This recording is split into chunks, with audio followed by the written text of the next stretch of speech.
मैं हूँ दीप्ति शर्मा और अब आप सुनने जा रहे हैं मेरी आवाज में द राइटर्स फैक्ट्री की पेशकश एक कहानी।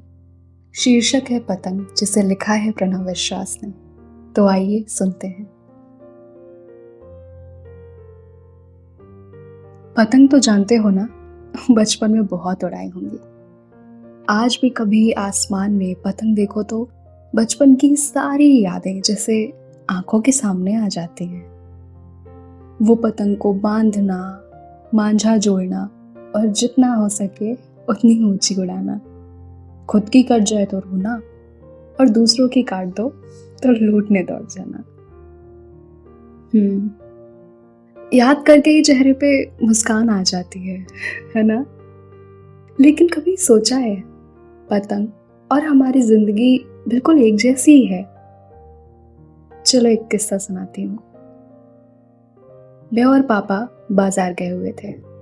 सारा सामान खरीदने के बाद हम लौट ही रहे थे, तब मेरी नजर पतंग की दुकान पर गई। और फिर क्या, मैंने जिद शुरू कर दी, पतंग चाहिए तो बस चाहिए। और पापा ने भी परेशान होकर मेरी जिद पूरी कर दी। मुझे लाल रंग की एक पतंग, बहुत लंबी डोर और एक चरखी खरीदी दी। जैसे ही घर पहुंचे मैंने पापा को परेशान करना शुरू कर दिया कि चलो ना, इसको उड़ाते हैं। बहुत जिद करने के बाद पापा मान गए और हम छत पर आ गए। पापा ने पतंग बांधी और एक झटके में पतंग उछाली और पतंग आसमान में पहुंच गई।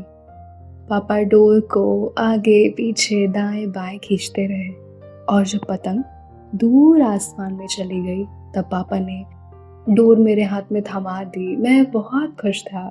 मेरी पतंग नीले आसमान के माथे पर एक लाल बिंदी की तरह नजर आ रही थी। अगले दिन मैंने सोचा कि आज मैं अकेले पतंग उड़ाऊंगा। मैं छत पर गया और पापा की तरह पतंग उछाली, लेकिन वो उड़ी ही नहीं।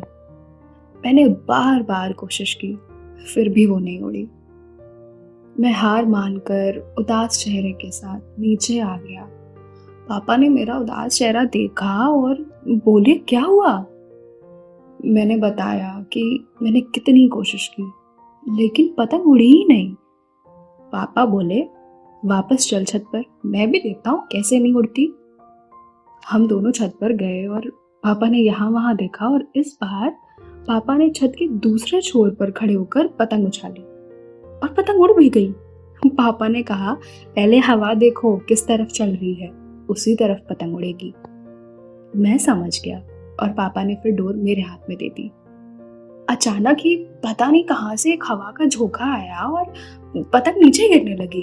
मैं परेशान हो गया, अब क्या करूं?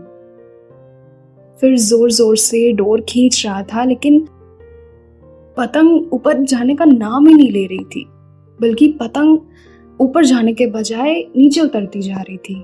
पापा ने ये देखा और वो पीछे से बोले, रुको, ये क्या कर रहे हो?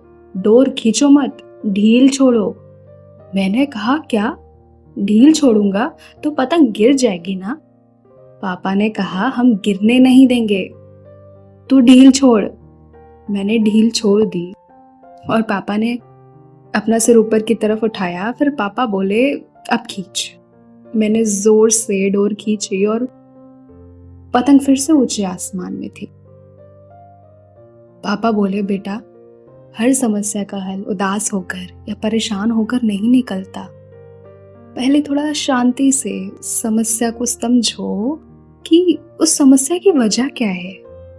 जैसे पतंग तुमसे नहीं उड़ी क्योंकि तुम्हें नहीं पता था कि हवा किस तरफ है, और जिंदगी भी तुम्हें ऊपर और ज्यादा ऊपर जाने के सपने दिखाएगी और तुम पहुंच भी जाओगे। लेकिन जब वो वहां से गिराएगी तो परेशान होकर जल्दबाजी कोई फैसला नहीं लेना। कई बार ढील छोड़ देना ही समझदारी होती है। बड़े हो जाओगे तो जरूर समझोगे। उस वक्त मुझे ये बातें समझ नहीं आई, छोटा था ना, लेकिन आज पापा की वो सारी बातें समझ आ रही हैं। आज वो होते तो मैं उन्हें बता पाता कि आपका बेटा जिंदगी की पतंग उड़ाना सीख गया है। आप सुन रहे थे एक कहानी, शीर्षक था पतंग, जिसे लिखा है प्रणव विश्वास ने। ऐसे ही मजेदार कहानी और कविताएं सुनने के लिए सब्सक्राइब कीजिए हमारा यूट्यूब चैनल। और अगर आप भी हमारे साथ कहानी या कविताएं साझा करना चाहते हैं तो फॉलो कीजिए हमें इंस्टाग्राम पर। तो मिलते हैं अगली बार एक और नई कहानी या कविता के साथ। तब तक के लिए नमस्कार, जय हिंद, वंदे मातरम।